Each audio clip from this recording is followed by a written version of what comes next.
Hello guys! Good morning, good afternoon, and good evening po sa inyo. Ngayon, nakikita nyo ba tong katabi ko? Mga labahin. Ayan, eto, mga labahin.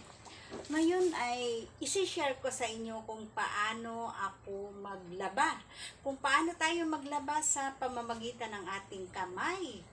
Pero before that, I would like to say hello to my new subscriber. Maraming salamat po sa pagtitiwala sa aking munting channel. Sana po ay huwag kayong magsasawa sa panunood sa aking video. Now, I will start to how to hand wash. Paano maglaba sa pamamagitan ng kamay. Eto ganito guys. Hirap nang walang videographer, yung taghawak ng camera.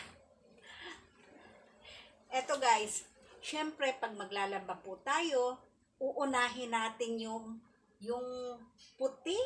Puti muna po ang unahin nating labhan. Katulad po nito, mga ganito. Pag maglalaba po tayo ng t-shirt or polo shirt, is uunahin natin yung collar like this, oh. Ay, akong kilikili. Yan. Ito po, like this. Tapos, may sabon na po to, oh. Powder na sabon. Ano ba yung sabon ko? No mention it. Yan. Yan po, collar. Ang uunahin natin, kusot. And then, yun pong kilikili. Importante po yung kilikili ito. Kilikili ng t-shirt or polo shirt. Like that. Kung ano pwedeng babrasan natin, ganun yung kilikili.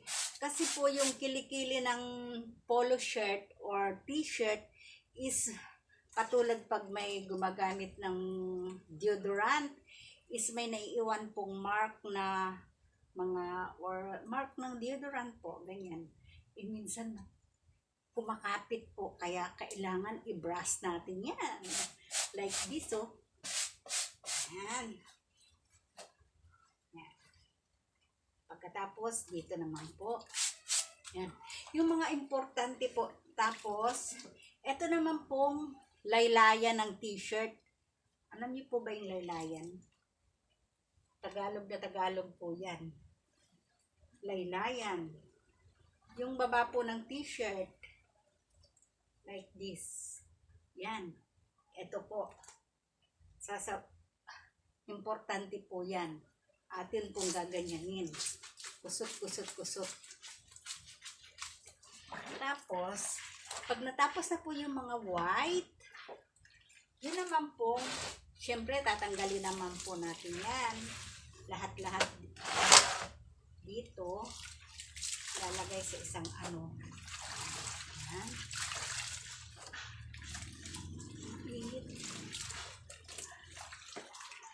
Yan.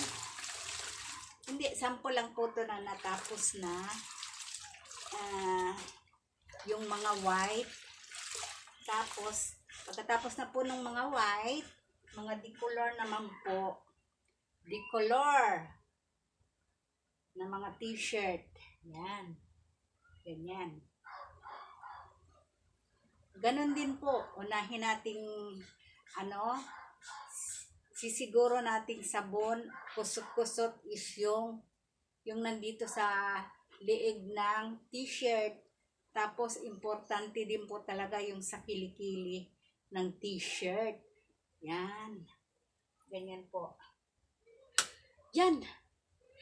Tapos na po akong mag-share sa inyo kung paano maglaba sa pamamagitan ng kamay. No need washing machine na po. Tipid sa kuryente. Sana po magustuhan niyo itong aking video. Maraming salamat po. God bless po sa ating lahat. Bye!